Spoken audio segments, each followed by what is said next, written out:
apresentação. Deixa eu ver que ele não foi, a gente já faz os comentários. Foi.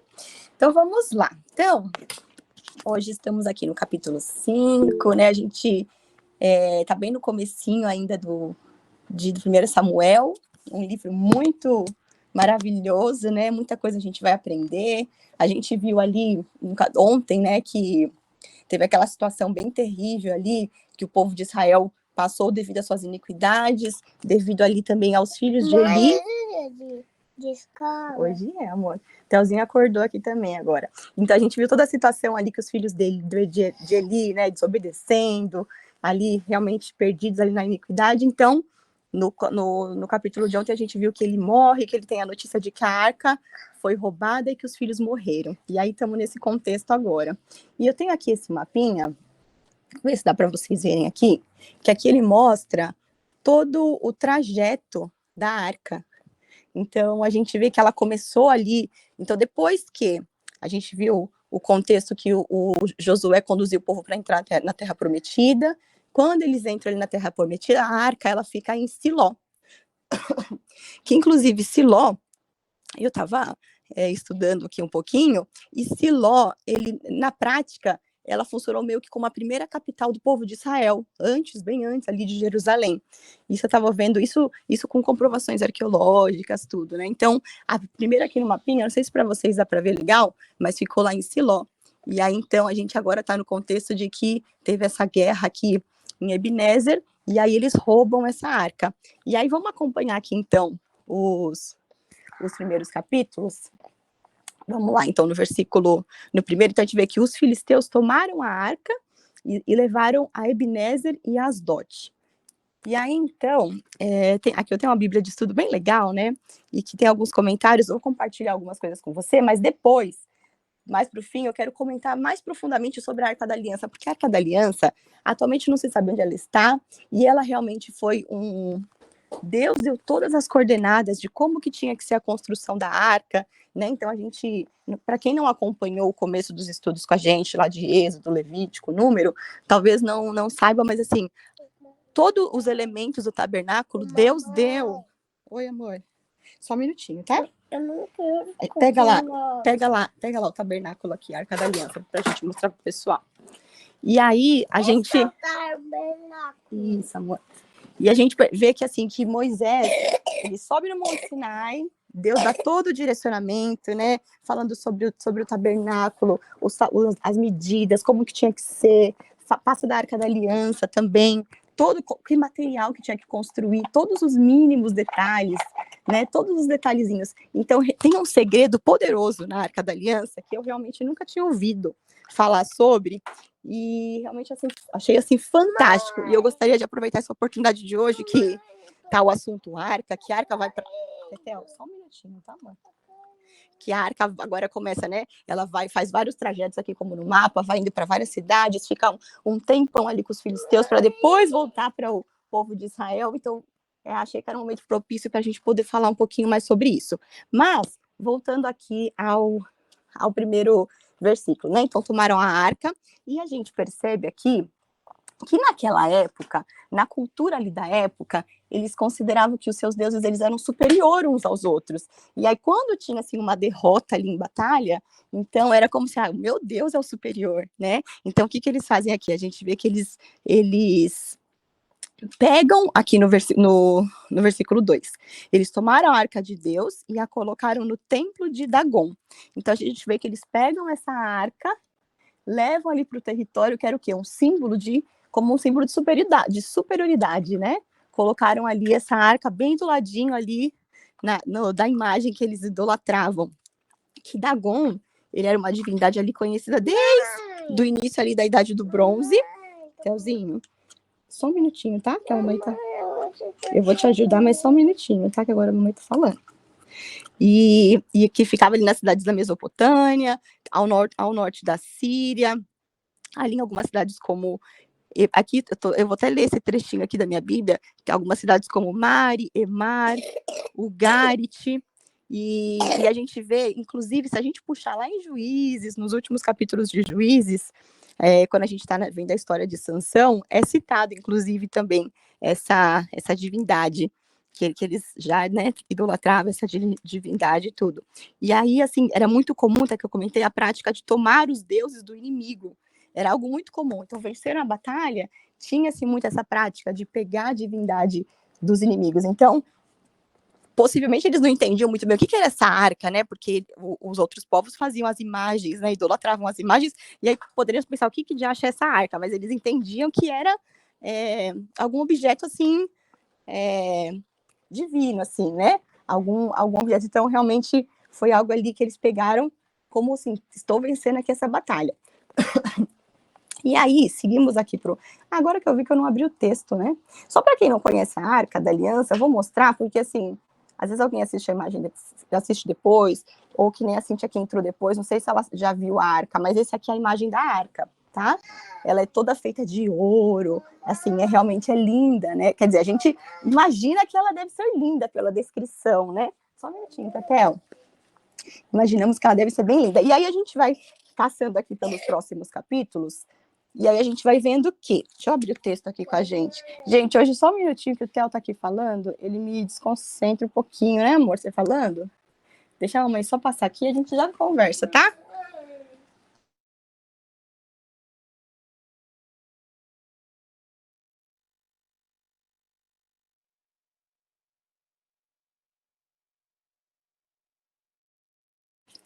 E aí, gente, vamos lá então. Aí a gente prossegue aqui. Cadê? Pronto. Então, prosseguimos aqui, e a gente vai vendo, então, que começa ali, no versículo 5,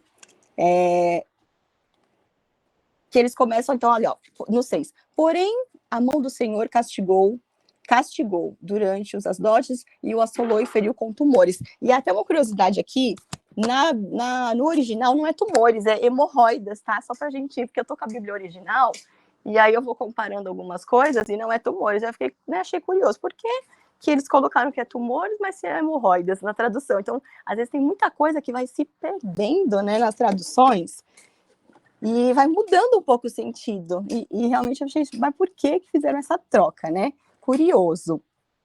E aí a gente vai vendo assim, né? Mas, primeira situação aqui, eles colocaram lá a imagem. Gente, me dá um segundo, deixa eu só pôr o desenho aqui, senão eu não vou conseguir falar com o Theo aqui. Um segundinho, por favor.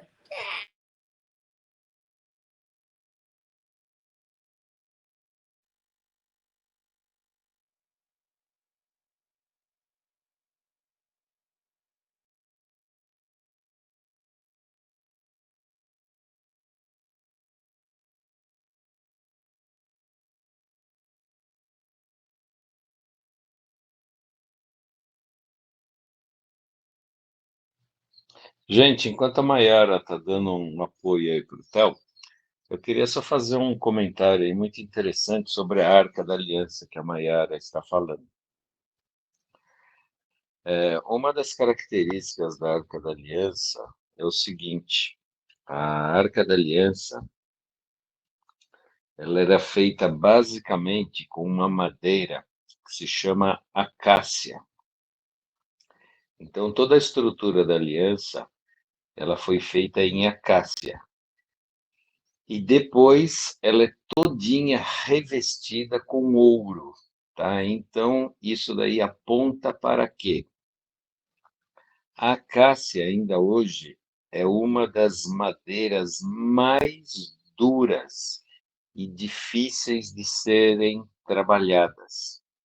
Ela é uma árvore cheia de nós, cheia de imperfeições. Então, assim, ela é tão dura, a acácia, que muitas ferramentas se quebram quando a acácia é trabalhada pelo carpinteiro. E isso aponta para a natureza humana. E depois a cobertura com o ouro, isso simboliza a natureza divina do Senhor. Então, é uma analogia linda, né? Porque é o que Deus faz conosco, né? Ele trabalha a nossa natureza humana, dura, cheia de nós, de imperfeições, e reveste com a sua presença, que é o ouro ali da arca, né? Então, isso aí é uma simbologia, assim, maravilhosa com relação à Arca da Aliança, tá bom? Eu não sei se alguém mais quer comentar alguma coisa, tá bom? Maravilhoso, Caselato. Realmente, eu vou trazer também uma outra perspectiva da arca também, essa também maravilhosa, e vou trazer já uma outra também que eu achei poderoso. E agora vai dar tudo certo, gente. Agora o Matheus tá com o Roger, o Telzinho tá aqui, assistindo o desenho dele um pouquinho. Vamos voltar aqui. Então, só retomando aqui, ó, no 3, era isso que eu queria passar aqui pra gente, ó. Então, a gente vê que eles colocam lá a imagem, aí essa imagem, no dia seguinte, ela tava caída de Dagon, né? Tava lá caída no chão, e aí não entenderam o recado. A gente vê que assim, parece que a ficha deles não caiu, não entenderam o recado, colocaram de novo lá a imagem no devido lugar. No dia seguinte, a gente vê que ela caiu e ainda estava sem braço, estava lá sem umas partes, sem as mãos, né? Sem a cabeça e as duas mãos. E aí você fala assim, entenderam o recado? Não, não entenderam o recado. E aí a gente vai ver que vem as pragas, né? Vem as pragas, e aí isso nos lembra o quê? As pragas do Egito, né? O que foi, amor? Você quer ir lá com seu pai? Então senta aqui, tá bom? Então a gente vê que remete às pragas do Egito, né? A gente vê que assim, começou lá com um rio de sangue e terminou com a morte dos primogênitos, né? E a gente vê que aqui também foi seguindo essa linha de, primeiro, Deus deu um recado ali, eles não entenderam. Aí pegou um pouquinho mais pesado, caiu lá e foi decapitada ali a imagem, não entenderam. E aí foi vindo ali as pragas. Então, olha só, né? Às vezes como o povo é complicado, né? Mas, o que eu queria trazer aqui pra gente? Falar um pouquinho sobre essa arca, porque realmente tem um segredo poderoso aqui da arca que eu fiquei assim encantada quando eu ouvi. E o que tinha dentro da arca? Tinha as tábuas da lei, inclusive acho que eu tenho até uma imagem aqui, mas tudo bem, agora depois eu coloco pra gente, mas tinha as tábuas da lei, então quando Moisés subiu ao monte, ele recebe a lei e recebe as tábuas e ficava dentro ali da arca, junto com o vaso do maná, e a vara de Arão, que é aquela vara que floresceu. E aí vamos explorar um pouco sobre esses utensílios que ficavam lá dentro, porque tudo isso aponta para algo poderoso, que é o que eu queria falar aqui hoje. Então, o que as tábuas remetem? As tábuas, elas remetem o quê? A palavra de Deus. Né? Porque foi a palavra de que foi toda a lei, toda a palavra do Senhor. Então, as tábuas, elas remetem à palavra de Deus. E o que é a palavra? É Jesus, né? Então, foi com a palavra que Deus criou o universo, foi com a palavra que Deus fez a aliança com o seu povo, foi com e a palavra, quando a gente pega, o que representa a palavra? Representa Jesus. Inclusive, eu vou até pedir para a gente abrir aqui em João 1:1, que é um versículo super mega conhecido, vou compartilhar aqui com vocês, que diz o seguinte, que no princípio era o verbo, e o verbo estava com Deus, e o verbo era Deus. E a gente vê depois um pouquinho mais para frente, que ali em João 1:14, a gente vê que fala o seguinte, que o verbo, vou até colocar aqui para compartilhar aqui junto com vocês, e o verbo se fez carne e habitou entre nós, cheio de graça e de verdade, e vimos a sua glória como o unigênito do Pai. Então, vamos pensar aqui. Então, a gente está vendo aqui o contexto da arca, porque se a gente for parar a pensar, por que essa arca tinha tanto, assim, poder, por que ela merecia um lugar de tamanha honra, né? Porque ela ficava, onde ficava a arca? No Santo dos Santos. Não era ali em qualquer lugar do tabernáculo, tinha vários outros utensílios que Deus criou, mas ela ficava no Santo dos Santos, no lugar ali mais, né, o lugar mais especial ali. E por quê? Então, o primeiro ponto para a gente refletir é a tábua. A tábua representa a palavra, e a palavra é Jesus. E aí a gente pega esse versículo aqui de 1 João, que, né, a gente entende que realmente, então, a tábua, ela remetia ao quê? A Jesus. E a habitação do verbo, da palavra, ela é o que é representada pelas tábuas da aliança, dentro ali da arca, né? E as tábuas, então, representam Jesus. E aí, quando a gente pega o vaso do maná, o que na palavra diz sobre o maná? Lá em Êxodo 16, 4, deixa eu ver se é isso, 16, 4. Vou colocar aqui pra gente, só para vocês acompanharem junto, que aí fica mais legal. Então diz o seguinte, que o Senhor, porém, disse a Moisés, eu lhes farei chover pão do céu. Era esse trecho aqui que eu queria focar mais. Então, em Êxodo, nessa parte aqui no 16, foi logo após a travessia do Mar Vermelho. Depois que eles passaram pelo Mar Vermelho, teve aquele trecho deles entoarem um cântico, né? É bem lindo, inclusive, o cântico que eles fizeram. Depois tem um cântico também da irmã de Moisés. E aí, logo depois de que eles viram todas as maravilhas que Deus fez, mar se abrindo, né? Um verdadeiro milagre, o povo começa a murmurar, porque eles já começam, mas lá no Egito a gente tinha, né, sentindo saudade, porque no Egito, pelo menos, eles tinham o que comer, e começa ali a murmuração. E aí o Senhor vem com esse versículo, chega essa passagem aqui, que o Senhor, porém, disse a Moisés, eu lhes farei chover pão do céu, o povo sairá e recolherá, enfim, aí aqui ele conta, né, que cada dia eles recebiam uma porção diária do maná. Mas o que eu queria trazer aqui? Então, o vaso do maná, o que ele aponta? O que ele representa? Ele representa o pão que desceu do céu. E quem que é o pão que desceu do céu? Aí a gente vai precisar abrir João 6:49, para a gente ler junto aqui. Mas quem é o pão? Olha lá, no 6:50, na verdade, aqui, né? Todavia, aqui está o pão que desceu do céu, para que não morra. Então, assim, aqui ele fala o contexto, né? Os seus antepassados comeram o maná no deserto, mas morreram. Todavia, aqui no 50, todavia, aqui está o pão que desceu do céu. Jesus estava falando aqui, para que não morra quem dele comer. Aí Jesus falando, eu sou o pão vivo que desceu do céu. Então, quem que é o pão, né, que desceu do céu? É Jesus.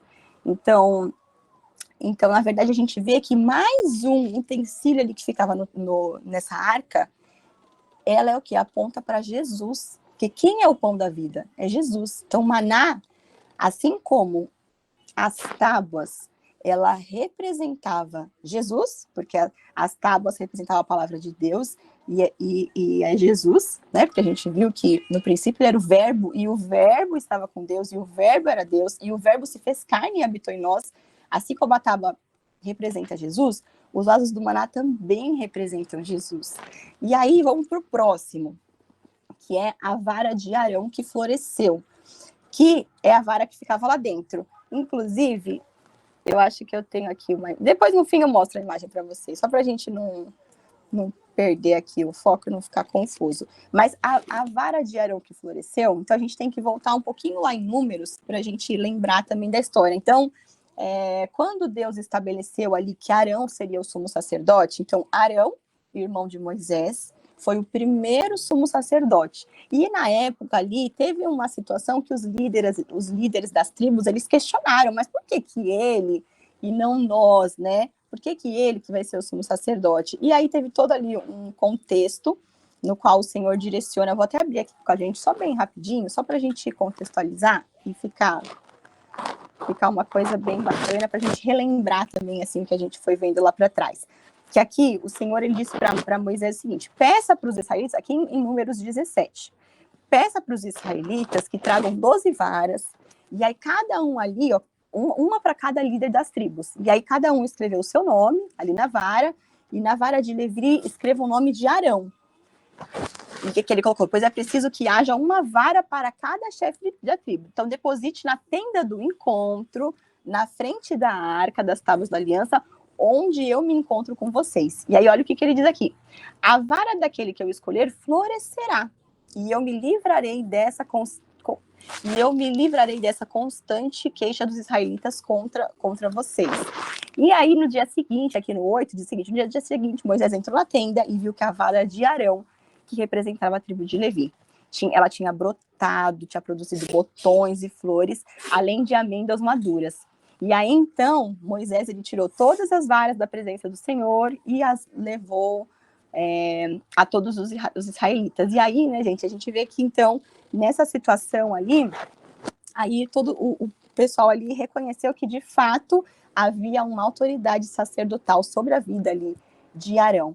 E aí, quando a gente fala sobre Arão, que era o sumo sacerdote, aí a gente tem que refletir, quem que é o sumo sacerdote? Quem que é o sumo sacerdote que está na presença de Deus, intercedendo por mim e por você? É Jesus.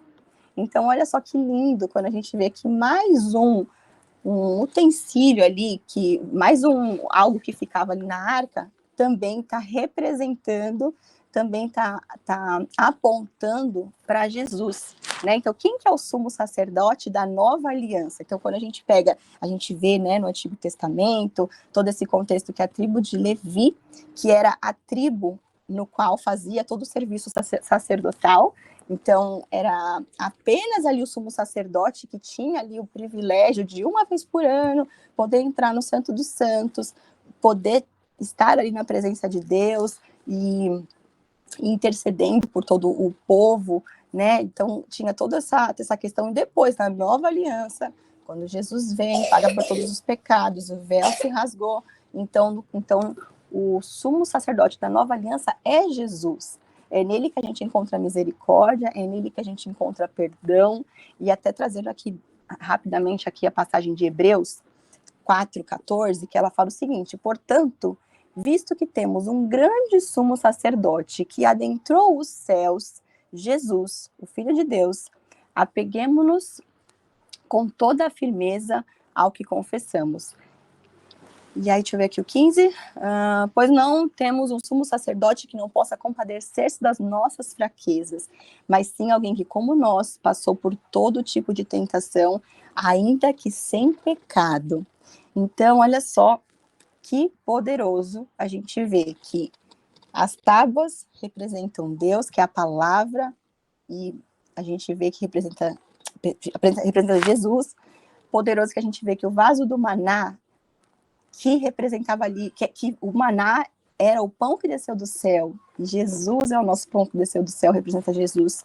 A vara de Arão, que era o sumo sacerdote, representa o nosso sumo sacerdote da nova aliança, que é Jesus. Então, a gente vê que na Arca da Aliança continha ali 3 elementos que representavam Jesus. Olha só que poderoso. Só que aí tem mais um detalhe, que inclusive eu tenho até aqui, acho que eu vou abrir um segundinho aqui, deixa eu ver se dá certo de eu mostrar para vocês aqui essa imagem bem rapidinho. Eu vou só virar a tela. Como é que eu viro aqui? Deixa eu ver se eu sei. Eu acho que eu não sei virar a câmera, gente. Será que eu não sei virar essa câmera? Deve ser simples, mas eu não tô sabendo. Deixa eu ver se eu consigo mostrar assim, ó. Aqui na arca, eu tenho uma arquinha da aliança aqui, porque aqui eu comprei para as crianças todos os utensílios do tabernáculo, né? Para eu poder ir explicando para eles e o visual fica muito mais legal, né? Aí aqui eu tenho essa tampinha, tá vendo? Acho que dá para ver aí, né? Não sei se a imagem ficou muito pequenininha, mas então ela é toda, né? Aqui uma simulação da arca, e aqui a tampa. Essa tampa, pronto, deixa eu fechar aqui que era só para mostrar. Essa tampa, ela é chamada de propiciatório. Então, a tampa da arca era chamada de propiciatório. E aí nós vamos precisar aqui abrir 1 João 2:2. Vamos abrir aqui juntos 1 João 2:2, para a gente entender mais um detalhe aqui da arca. Então, isso, amor, 1 João 2:2 fala o seguinte: e ele é a propiciação pelos nossos pecados, e não somente pelos nossos próprios, mas ainda pelos do mundo inteiro. Então, a gente vê que Jesus, ele é o que? A propiciação pelos nossos pecados. Ele era o propiciatório que o sumo sacerdote E assim, era no propiciatório, então vamos voltar ali, que era no propiciatório que o sumo sacerdote, o que ele fazia? Ele derramava ali o sangue aspergido uma vez por ano, que era no dia do Yom Kippur, que a gente até falou recente um pouquinho disso, né? Para perdoar os pecados de Israel. Então, quem que é o sacrifício que derramou sangue para nos perdoar? Jesus. Então, o que o propiciatório aponta, né? O que ele representa ali? O propiciatório, ele aponta para Jesus na cruz. Olha só que lindo isso. Então, quando a gente para aqui para refletir, qual que é um grande segredo ali da Arca da Aliança, né? É o próprio Jesus.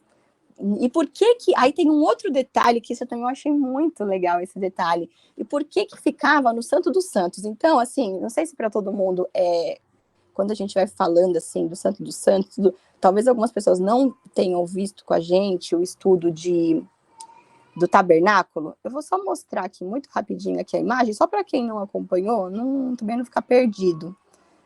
Ó, então aqui, só uma imagem rápida, aqui só mostra, né, a tábua da aliança, as tábuas da aliança. Aqui mostra, deixa eu abrir a imagem toda. Aqui mostra que as tábuas da aliança, aqui a vara e aqui o vaso, né?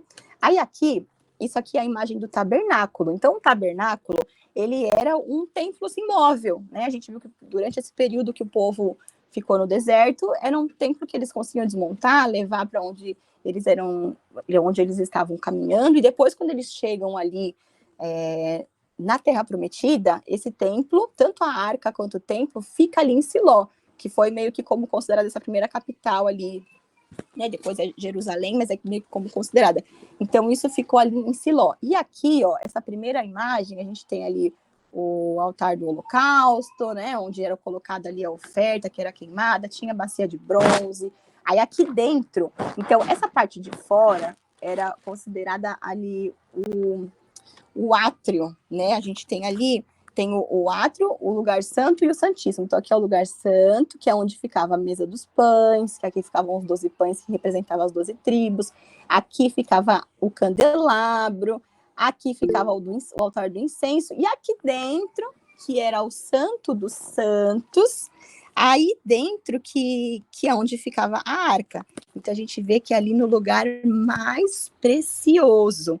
E aí tem também toda uma representação. Então, vamos só para a gente pensar aqui juntos.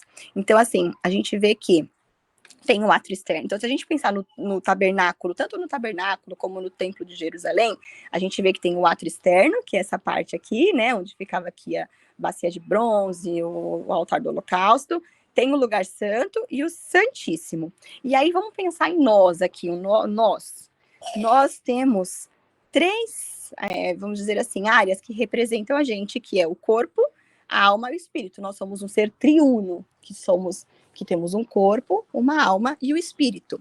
E quando a gente fala de corpo, a gente consegue associar com o átrio externo, né? Quando a gente fala da alma, o lugar santo.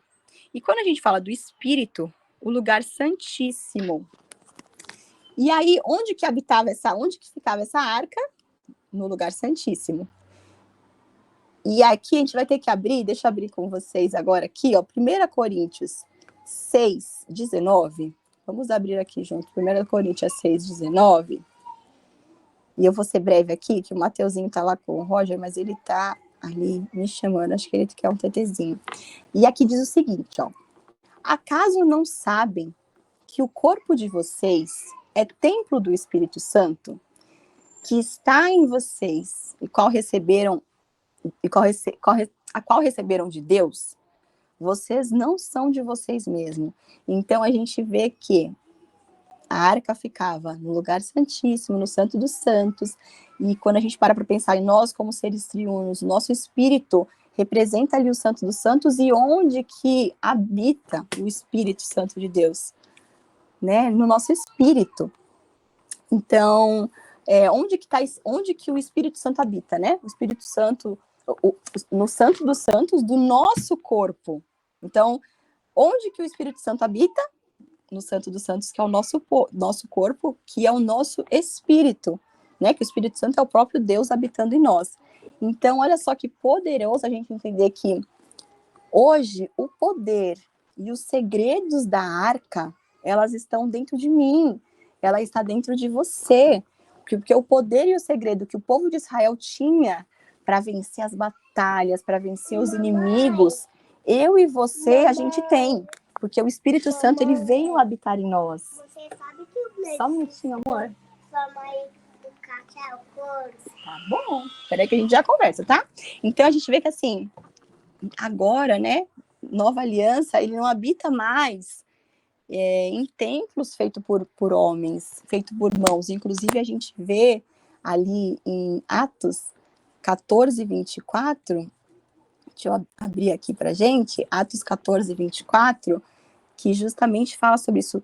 O Deus que fez o mundo e tudo o que nele há, Senhor do céu e da terra, não habita em templos feitos por mãos humanas.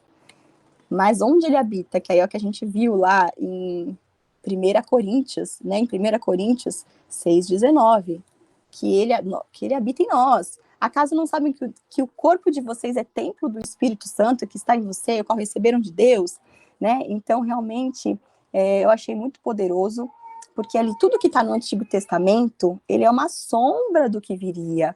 E hoje, né, a gente tem o privilégio, a gente tem a alegria de realmente ter a habitação do Espírito Santo em nós. Então, olha só como a gente precisa invocá-lo, adorar ao Senhor, porque o poder dele está sobre a minha vida, sobre a sua vida, o poder dele está sobre a nossa vida. E a gente, né, lembrar o que diz lá em 1 João 4,4, filhinhos, sois de Deus e já os tende vencido, porque maior é o que está em nós do que está no mundo. Então, realmente, nessa manhã, né, eu profetizo, declaro sobre a vida de todos nós aqui, vitória sobre todas as lutas, vitórias, porque lá em Romanos 8:38 já diz que em todas as coisas somos mais do que vencedores, né, por meio daquele que nos amou.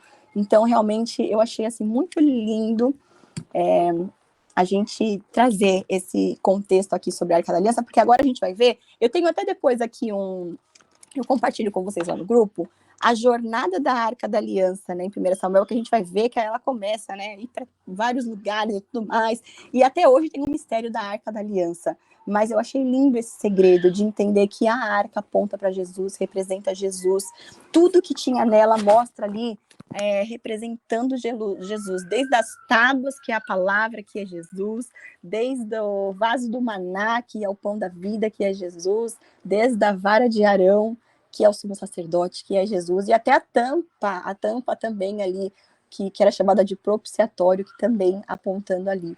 Então, a gente tem que lembrar isso, que hoje o poder e todos os segredos dessa arca estão dentro de nós.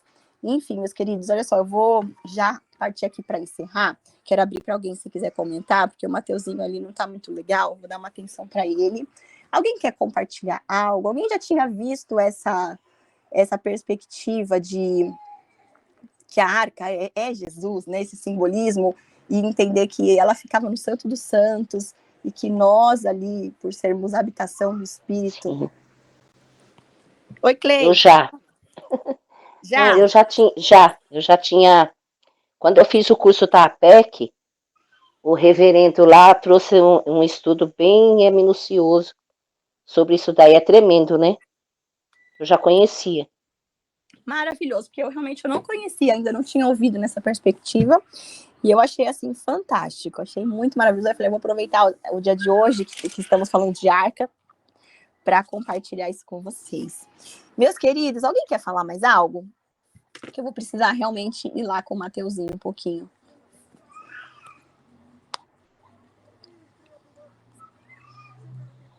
Eu quero só comentar, assim, que a presença de Deus é tão tremenda em nós, né? E quando a arca da aliança estava ali diante daquela estátua, ali era uma afronta, né? Uma competição, que era mais poderoso, né? Para entender assim, né? E trazendo assim para nossa realidade também, às vezes a gente também é confrontado com essas adversidades no nosso próprio humano, né? Na nossa vida humana mesmo. E a gente tem esse poder tão magnífico dentro de nós, mas não no sentido assim para agredir e ofender o outro, né? Mas sim para levar o evangelho de transformação. É esse o poder que nós temos, né? Essa presença de Deus, essa presença de Jesus em nós. Que nós somos esse templo, como lemos agora lá em Coríntios. E quando eu aprendi também sobre isso daí, você foi falando assim, me veio assim na memória, né? As lembranças lá do ensinamento sobre a arca da aliança, né? Os utensílios, tudo tinha um significado importantíssimo, e tudo ali representava o Filho de Deus, que era o Senhor Jesus, representado hoje em nós, esse poder magnífico que nós temos em nossas mãos, que nós temos dentro de nós, é para isso. Foi o que eu estava conversando ontem com uma missionária. É para nós fazermos a diferença nesse mundo tenebroso, pecaminoso, escuro, levar a luz para aquele que está em trevas, através do que? Da luz que resplandece de nós, que é esse poder majestoso de Jesus Cristo, de transformação. Foi para isso que a expiação de Cristo está em nós, para levar os outros, né? E para nós também, para nossas famílias, para os nossos parentes, para os nossos filhos, e para a nossa própria vida, no sentido de que nós estamos aqui para louvor da glória dele, para que o nome dele seja glorificado. O significado da morte na cruz não é um significado aleatório. Ele tem um significado profundo na nossa vida. E a gente saber usar esse poder que nós temos, que está em nós, que é o próprio Senhor Jesus, né? Esse plano de salvação que ele traz ao mundo, ele é magnífico. E aonde nós formos, as pessoas veem isso na gente, né? Eu estou fazendo um trabalho numa comunidade próximo daqui onde eu moro. E Deus tem feito tanta coisa assim na vida de pessoas ali, e a gente não fala muito, não, porque o campo é grande, mas a seara é poucos os ceifeiros, né? A seara é muito grande e os ceifeiros é bem pouquinho. Então sempre vai só em 2, 3, então não dá tempo de fazer muita coisa. Mas o pouco da luz de Cristo que tem brilhado ali, desse poder, o Senhor tem feito coisa assim extraordinária, porque um vai passando para o outro lá. Então eu achei isso interessante. Eu estava até pensando, vou fazer um relatório desses 10 meses que nós estamos ali, vendo agora falando esses dias, desse poder magnífico de Deus. É isso, irmãos. É o poder de Deus em nós. Ele não é um poder de competição, de quem é mais forte, quem não é. A gente sabe que Deus, ele é poderoso. Ele é poderoso. Ele é Deus e em qualquer estação, em qualquer tempo, em qualquer momento. E para ele, quando quer fazer, não tem lugar. O lugar mais pequeno que tem, ele faz uma obra grandiosa. Então, a gente usar esse poder para a nossa vida cotidiana, no nosso trabalho, na nossa casa, nos nossos projetos que a gente for fazer, e dentro daquilo que Deus tem separado para a gente fazer, de acordo com aquilo que é a realização da obra dele no ser humano. Eu achei assim magnífico assim essa passagem, né? Eu já tinha lido, mas quando a gente lê de novo, a gente fica com a visão mais aguçada naquilo que Deus quer para nós, nesses últimos dias tão tenebrosos que nós temos vivido no mundo. Eu não sei se os irmãos conseguiram entender. Sim, Cleide, obrigada aqui por compartilhar, maravilhoso. Sabe o que eu queria até, quando a gente for encerrar aqui na oração, queria pedir para a gente orar também pela Cleide, que ela falou que estava em viagem, só para a gente orar, para que ela tenha uma viagem abençoada, maravilhosa, ela vai ter um tempo com o filho dela, para a gente orar por ela também. Alguém quer comentar mais alguma coisa, gente, antes da gente ir para a oração? Eu quero, rapidinho aí, Maria. Sim, fica à vontade. 4 minutos, temos 4 minutos. Então, o que me chamou muita atenção aí nessa passagem, né, que fazia muito tempo que eu não lia, e eu também não lembrava mais que os elementos de dentro da arca apontavam para Cristo, né? Então, o que eu achei muito interessante ali é o seguinte, né, que a vara, ela aponta para o sacerdócio, né, sendo Arão naquele momento como o líder, né? Então, em Jesus a gente tem liderança, né, que a vara aponta para sacerdócio. No maná a gente tem provisão para absolutamente tudo, tanto provisão material quanto espiritual. E nas tábuas da lei aponta para quê? Para direção de vida, para instrução, porque a palavra de Deus é instrução. Então, assim, no dia a dia, quando a gente precisa tomar algumas decisões, né, e a gente tem realmente, né, a instrução de Deus para a gente decidir, coisas práticas precisam ser decididas todos os dias, né? Isso é um privilégio tremendo, né? Na nossa reunião de segunda-feira, eu sempre falo para o pessoal, né? Ó, quando vocês precisarem tomar uma decisão, usem o PAC, P-A-C. O que que é o PAC? PAC é o seguinte: diante de uma decisão, tenha paz, alegria e convicção. Então, esse PAC é o que nos dá liberdade de tomarmos uma decisão. Se você sentir paz, alegria e convicção, vá em frente que Deus já avalizou. Se sumir um dos três, se sumir a paz, a alegria, a convicção, espera Deus te dar o caminho. Então, isso é uma coisa. E a segunda, para terminar, é o seguinte: a gente vê claramente nesse texto que o Deus que nós servimos, não existe força alguma em qualquer uma das dimensões que possa ser maior que o nosso Deus.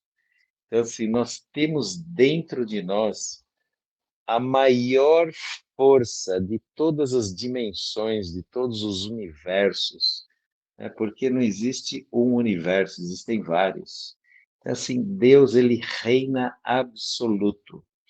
Agora, o que é necessário para nós acessarmos esse poder no dia a dia das nossas vidas, o segredo se chama santidade. Porque, assim, Deus, ele abomina a prostituição espiritual, a infidelidade, a mistura, a impureza, a sujeira. Então, assim, quando a gente vê uma afronta como essa, né, eles colocarem a Arca da Aliança diante de uma entidade demoníaca ali, né, Dagon, então a gente vê que Deus, ele é supremo, absoluto. Agora, nós temos que andar num nível de separação, porque o que é santidade? É separação do mundo. É você não estar misturado com uma mentalidade do mundo, entendeu? Porque não há compatibilidade entre santidade e sujeira e impureza. Então, assim, quando a gente realmente sofre uma metanoia, né, que é mudança de mente, quando a gente realmente nasce de novo, ou mesmo nascendo de novo, você está meio frio, meio morno, mas você decide aquecer mesmo o seu relacionamento com Deus, você acessa esse poder que é o maior do universo, que pode nos dar vitória sobre absolutamente todas as circunstâncias da nossa vida diária, que por vezes são completamente impossíveis de resolver. Nós temos o Deus que resolve, que ele é soberano. Amém? Então é isso que eu queria compartilhar. Deus abençoe aí vocês. Amém. Muito legal também, Caselato. Obrigada aqui por compartilhar. E eu acho que eu pedi para você orar para a gente, para encerrar, já que você veio hoje. Não é comum você estar aqui. Muito bom, gente. Amém. Desculpa o Ore, começo sim. aqui, ficou meio conturbado, né? Mas olha, eu vou te falar, tem dia que eles resolvem acordar cedo, que conserve assim, acordando cedo, né? Tomara que quando eles cresçam, eles ficam assim, com esse hábito. Mas tem dia que fica meio confuso, mas deu certo.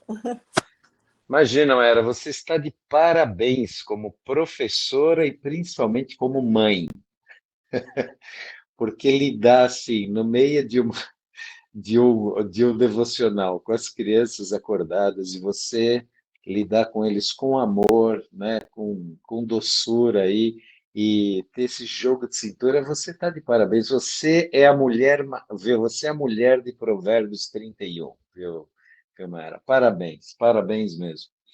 Vamos orar. Senhor, nosso Deus e Pai, nós te damos graça por por esse presente dessa manhã.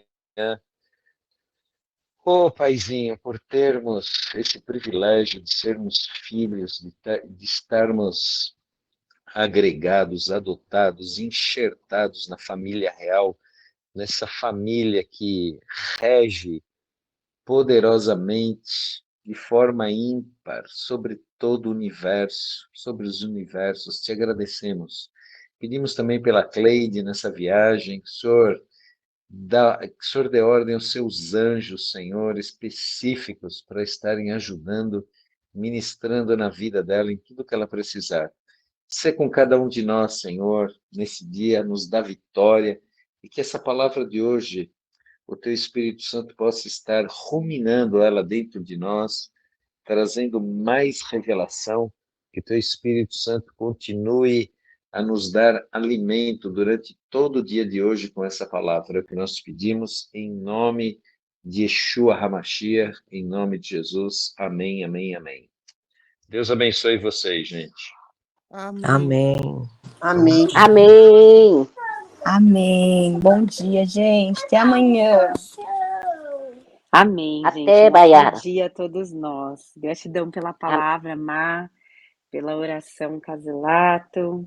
E tenhamos um ótimo dia aí pela frente. Um beijo. Até amanhã. Amém.